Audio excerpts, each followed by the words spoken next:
know for me, whenever I ask a closed-ended question and then I get a yes or no, I'm like, oh, fuck, that wasn't enough.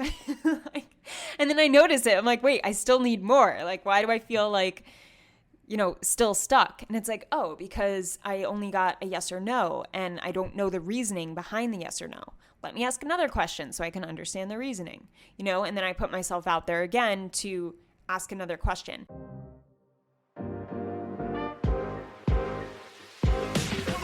Welcome to What I Love About Sex, where some incredible guests and I, Steph Kanowski, will be bringing you the tools for improving your sex life with topics such as sex issues with your partner, sexual self-confidence, premature ejaculation, sexual shame, masturbation, sharing your fetishes, orgasmic pleasure, and more.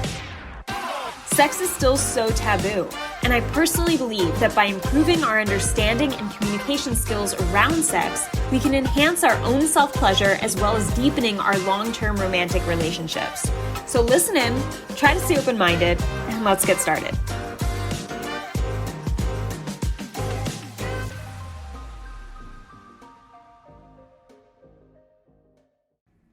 Hey guys, welcome back to another episode on the What I Love About Sex podcast.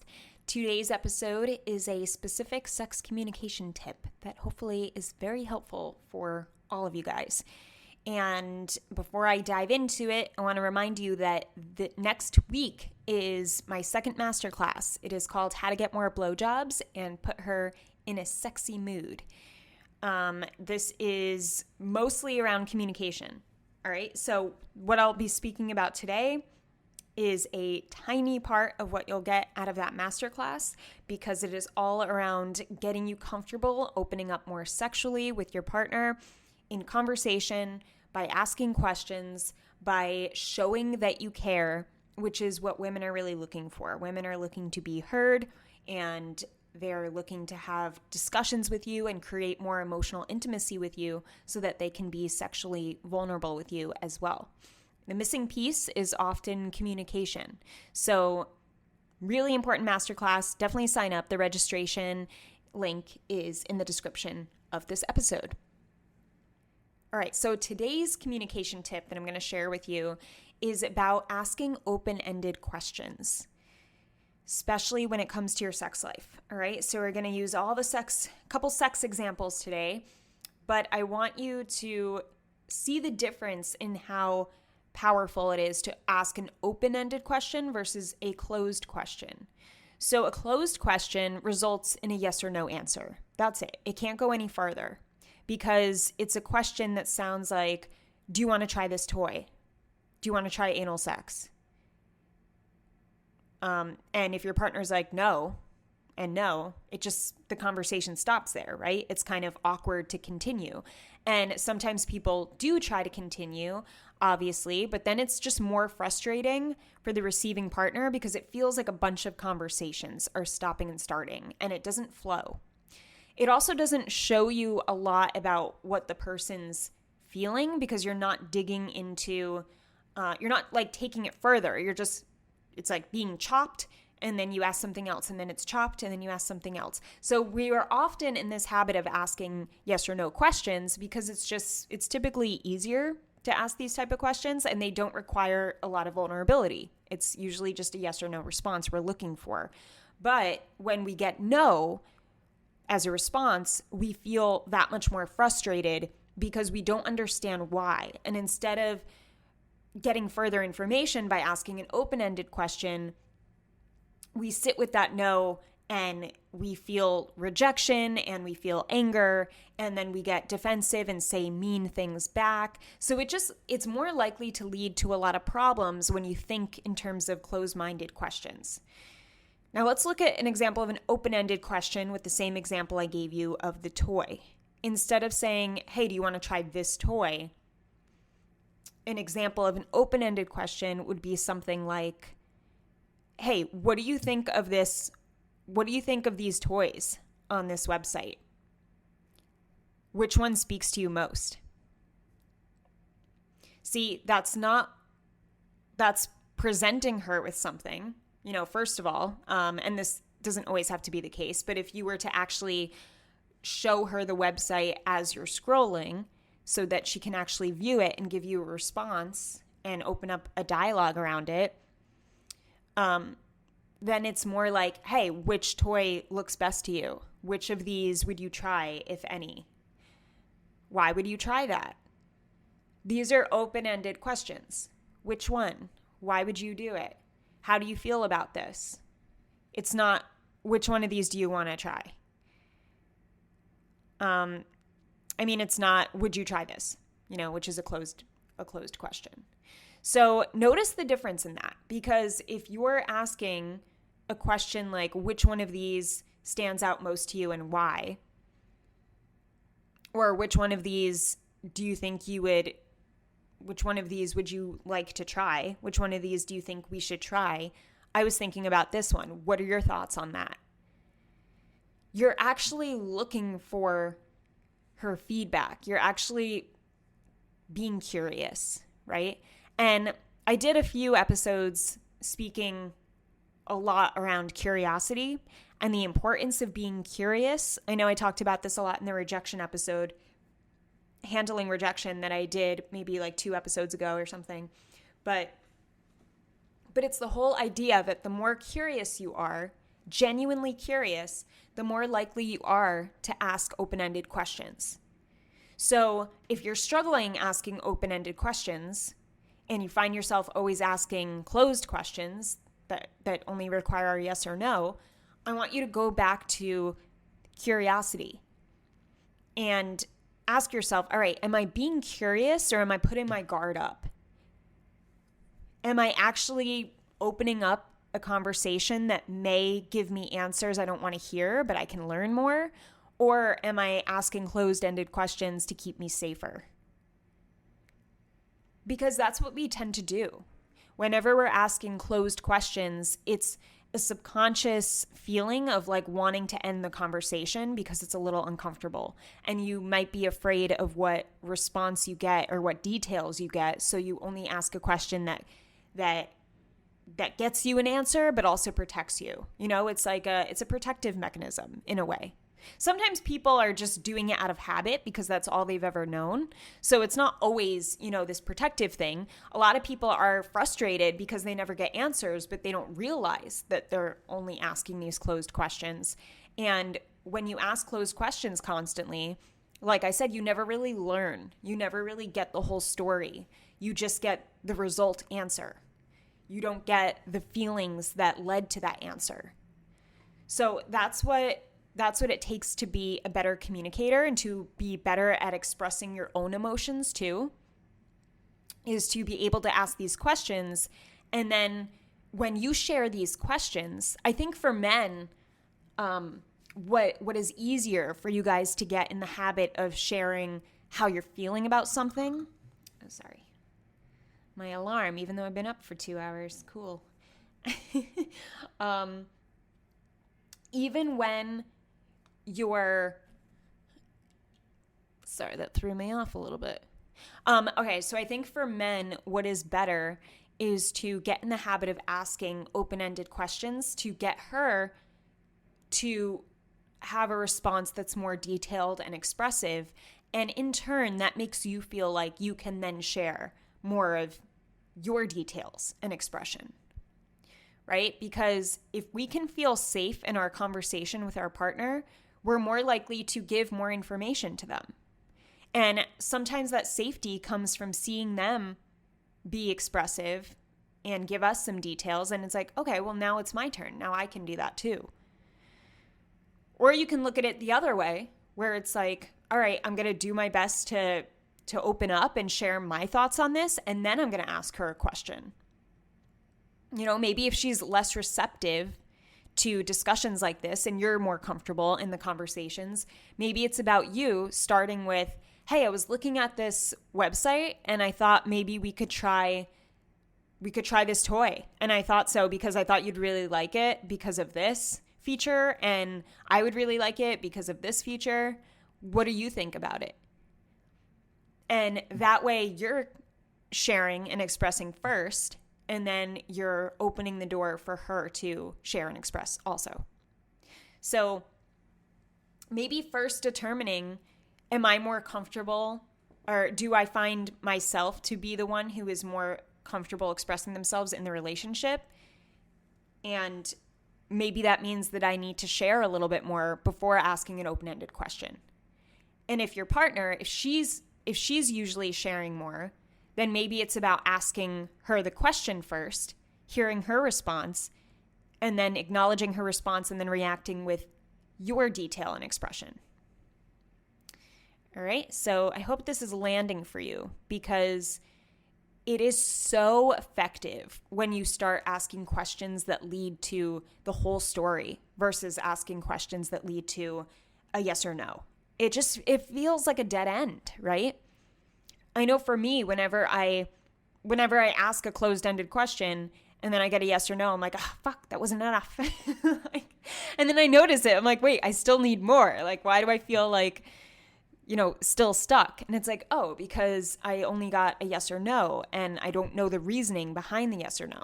Let me ask another question so I can understand the reasoning, and then I put myself out there again to ask another question. So it's not even like you messed up if you asked a yes or no question or a closed question. You could still go further, continue the conversation, and then ask an open-ended question. And I tell this to guys all the time. If you are in the habit of doing something in your sex life or in your communication with your partner, in the way you react to something, and you're like, oh, fuck, like I'm trying to get out of this cycle, but I always do this. It sucks. I never catch myself in time. I don't want you to beat yourself up, because we can always go back and try again. And what I mean by that is, if you are used to having a certain reaction to her when she says she doesn't want sex at the moment, and maybe your reaction is rolling your eyes and saying, of course, and then walking away, and you're trying to change that because you're like, I don't like reacting that way, and I don't like her rejection determining the way that I feel as a man. So you're trying to change that response.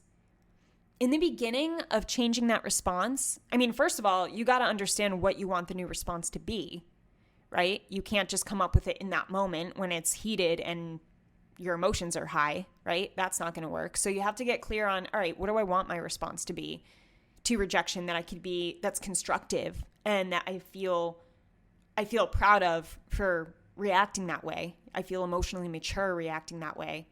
So first understanding it, and then understanding that the first few times you try to implement it, most likely you won't implement it. Most likely you'll go back to your old cycle and you'll react with the eye roll and say, of course. And then you might catch yourself and be like, fuck, I didn't do the new reaction that I was thinking of.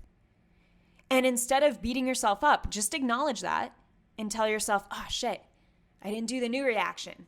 All right, let me go back and say something to kind of redo that.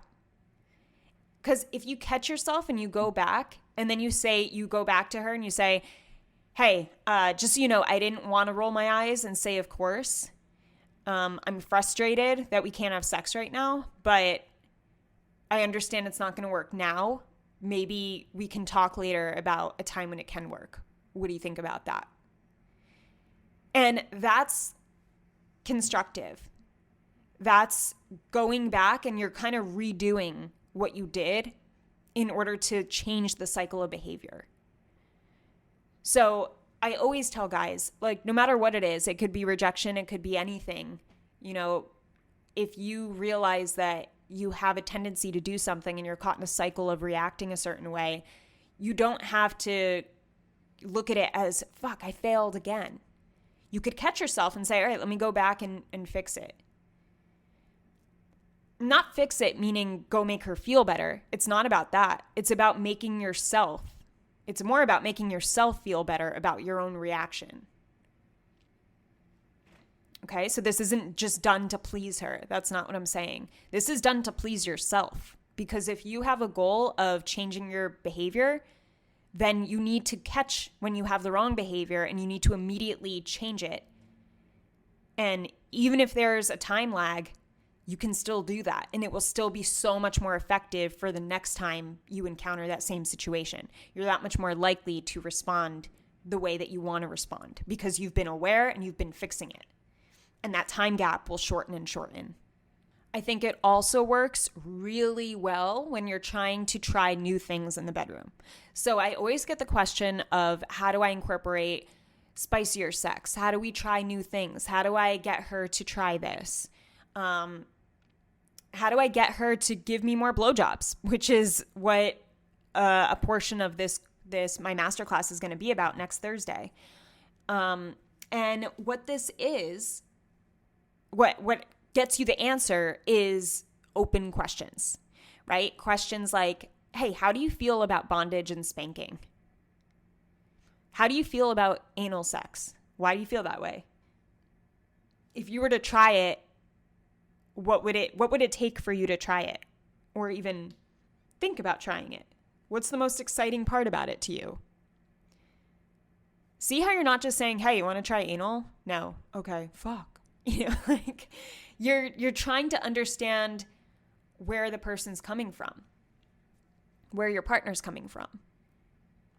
Because if she can expand, maybe there's a certain fear that's just, it doesn't really make sense once you guys talk it through, but she doesn't understand that until it's talked through. And we have to acknowledge that if we really want to try something, I would say it's not so much about convincing, but it's about helping our partner understand where they're at there and if it could be possible to do this thing with us. So for instance, if she's totally against anal and she's like, no, I'm never having anal sex. I think it's disgusting. I think it's painful. I think it's just never something I would ever want to do. And you knew that from the start of our relationship. Then that's her boundary. And she has every right to hold that boundary and maintain that boundary. And she should, if that's how she truly feels. And she should never have to cross that boundary simply because you desire anal sex. Right? That's not fair. So if she is on the fence about it and she's like, you know what, I don't know. I feel like it's kind of gross. Instead of you saying it's not gross, not that you always talk like that, but like instead of you saying it's not gross, we could just try it. That's not opening the conversation. If you say something like, it's interesting. Like, what do you find really gross about it? Because potentially something could come out. Like, is that what's grossest to you? Don't assume you know the answer. Ask questions to get the answer.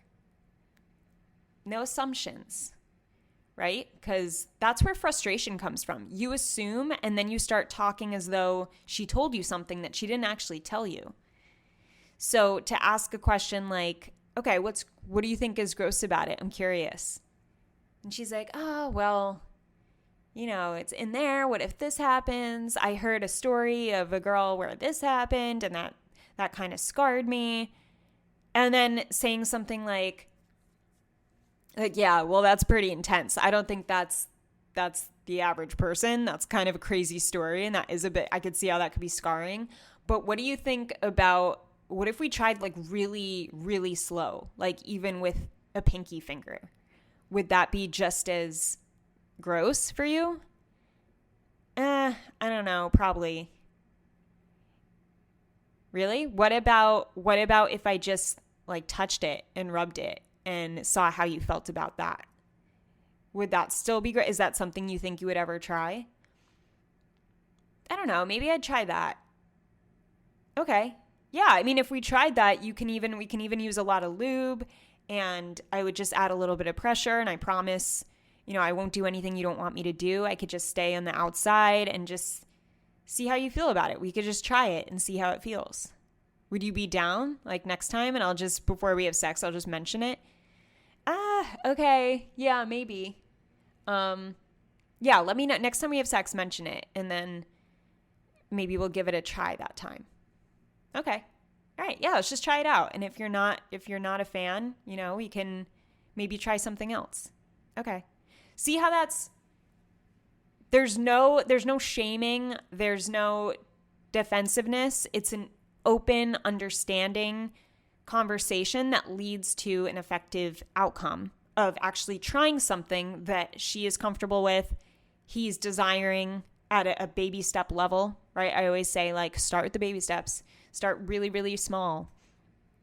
And that's what gets results. There's too many people who get upset because it's like, oh, I just want to fuck you in the ass and you're not letting me. like not with that attitude, I'm not.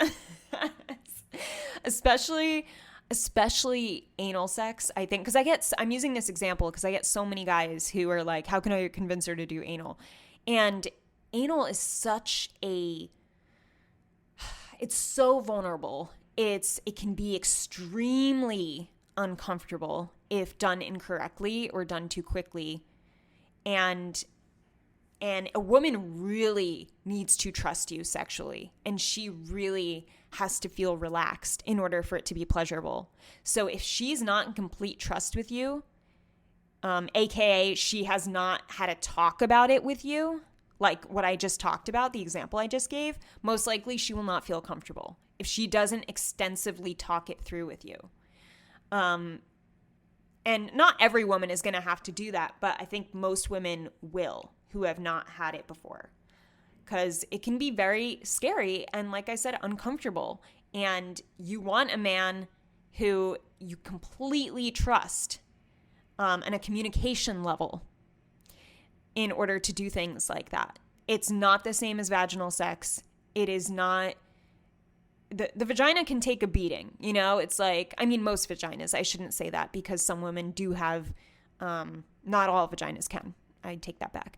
But overall, the vagina is meant to be very, like, think about it, like babies come out of it. So it's meant to take a lot of pressure, or it has the potential to, but the anus, if it's like a muscle and if it's not stretched correctly, and things are done that it's not prepared for, and she's not aroused enough to be able to accept something to enter, it's, like I said, just extremely painful if done incorrectly and not prepared for.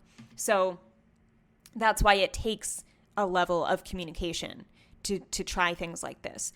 It's the same as any kink, really. That's why I really admire the BDSM community, because they are so communicative, and it's so relieving to watch a BDSM scene. And I had to watch some of them for my sexology schooling, and just watching it, and also personally being part of experiences, kink experiences.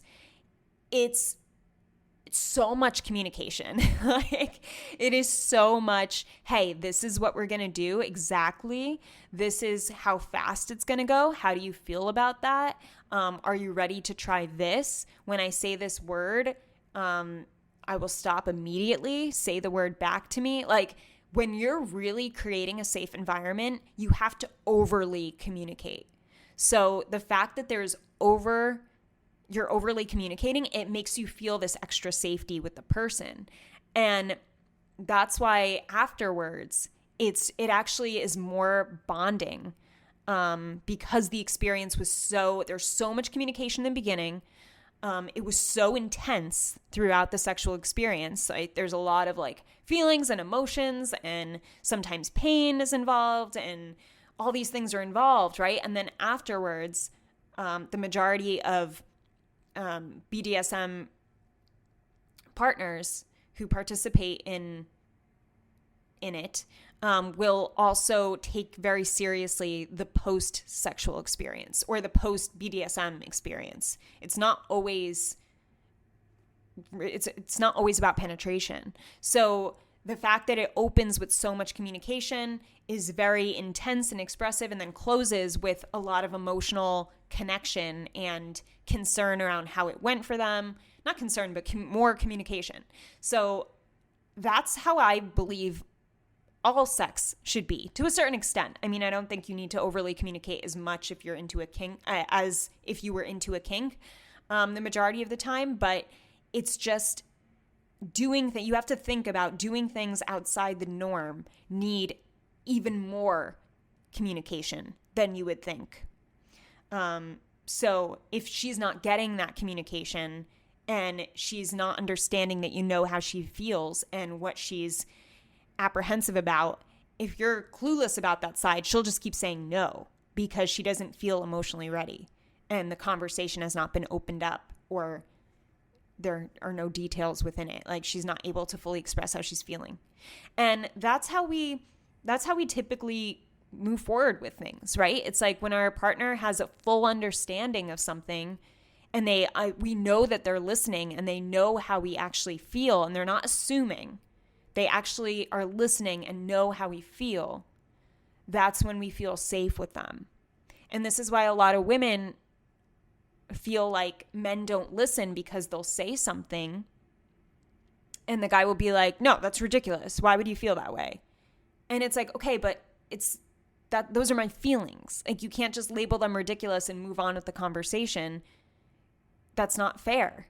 Like, you're not listening to me. And that's where that not listening comes in. It's making an assumption that she said something that she actually didn't say, or making an assumption that what she said isn't valid or doesn't make sense because it doesn't make sense to you. And you need to get more comfortable asking, oh, why do you feel that way? Like, that's great. Wow, that's crazy you feel that way. I would never feel that way. Why do you feel that way? Because I'll have clients of mine being like, she's crazy for saying this. And I'm like, is she? Is she crazy for saying that? Like, there's a reason why she's saying that. Did you ask her why, like what she meant by that? No, because it's ridiculous. Maybe it's ridiculous to you, but to her, it's not ridiculous. And we have to understand why it's not ridiculous to her. Instead of making an assumption and getting all emotional about it, we need to understand it. So it's bringing back that curiosity. No matter what she says, never assume you know the answer, because most likely you don't. And most likely she does not know your answer. Right? We need to ask each other why we say the things that we say if we're not clear about it, and get curious about it versus assuming we know why they said that. You may know someone and have known them for 20 years, but if they say something and you're a little confused by it, or if it's not direct, you need to ask further questions, open questions, to get the full story. And when you do this, guys, when you get the full details, think about how much more confident that makes you feel. Because it's like, all right, now I'm not playing guessing games. And this is often another reason why men think women play guessing games, when really you just have to ask more open-ended questions. And I'm not saying this is your fault. I'm just saying this is what men tend to do, and women tend to expect men to know certain things sometimes. We expect that of each other, like, it's just like, you should be able to do this. And it's like, okay, but if we never learned this and we never practiced it, then we need to help each other as a team when we're at fault with something, or when, something for us isn't working communication-wise. And it's okay to not know how to communicate your feelings. But the only way you get better is to get curious about yourself and more curious about the person you're communicating with. You don't get better by shutting down, and you don't get better by making assumptions or getting aggravated or saying, whatever, I don't need this. That's not what gets you better. What gets you better is leaning into the discomfort of, all right, this is like an awkward question, but I just need to ask it. Otherwise, I won't get my answer. Here goes. And doing it, right? And if you're asking questions and you're constantly shut down by her, and she's like, just stop asking questions, then that's not a partner who's on your team. That's not a partner who cares. And you have to rethink if you want to stay with that partner. And sometimes your partner will say, okay, I can't do this right now. And it could be a matter of you saying, well, when can we do this? Because this is really important to me. Can we do this tomorrow on your lunch break? Can we do this tomorrow after work? And then getting the answer, yeah, let's do it then. Okay, cool. I'm going to come up to you tomorrow after work and we'll talk about it on the couch.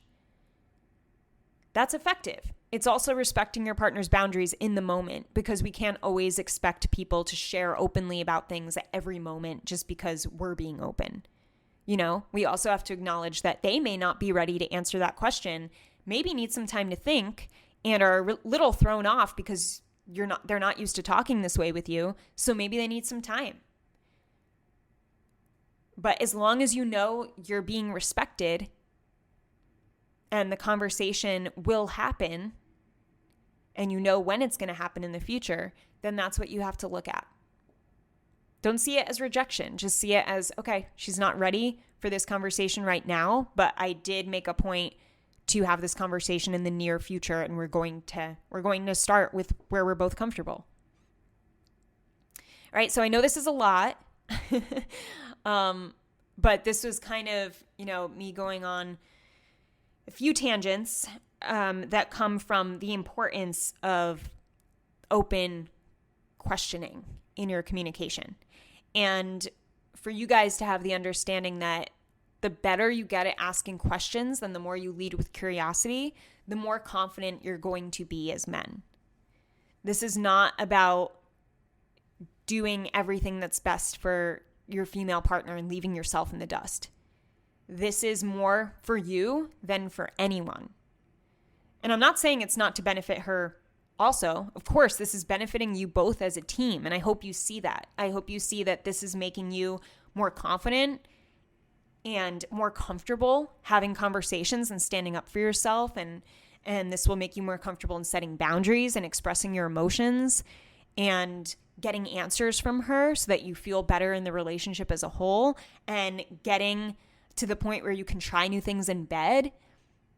This one tool, sex communication tool of open conversations, can do so much for your life, for your sex life, for your relationship as a whole, for your entire life as a whole. It really did change my life when I learned this skill. Because as I said, whenever I feel like I feel like I need more, like I didn't get my answer, it's just like, oh wow, I didn't ask an open question. Okay, let's do that again. And I'll catch myself and I'll go back and I'll ask an open question to make sure that I get the answers I need so that I'm not living in anxiety. So I still work on this too. So you guys aren't alone. This isn't like men need to do this thing. This is we all need to do this more thing, right? I just speak to men because my whole business is marketed to men. Which is funny because I get so many comments of thank you so much for like, I love what you do. I love that like you specialize in men. And then I get a ton of comments that are like, what about her? Like, look, I can't specialize in men and come from her side, like speak to women at the same time. Like I either speak to you guys or I speak to both men and women. And I don't want to do that because then I'll stop marketing to just men and then it won't be as effective for you. So yeah, my intention is always to speak directly to men so that you guys feel heard and I'm speaking to you and giving you all the tools you need to improve yourself, because that's what we can control, right? And I'm not saying women don't have to do work. They do. I do. Women I know do. We do. It's just a matter of this platform that I'm speaking to you on is meant to give you the tools that you're in control over. So I hope that was helpful. If you want more communication content like this, but more specific and giving you actual tools to walk away with, then, this is a tool to walk away with. But if you want more specific strategy, that's what's going to be on my How to Get More BJs and Get Her in a Sexy Mood Masterclass. So like I said, that's next Thursday, October 6th at 8 p.m. Eastern on Zoom. And if you can't make it live, you will get access to the recording. So whether or not you can make it live, still sign up because you'll still receive the training and then be able to watch it at any time. All right, guys, that's it. Have an amazing morning, evening, or night, wherever you are in the world, and I'll talk to you soon.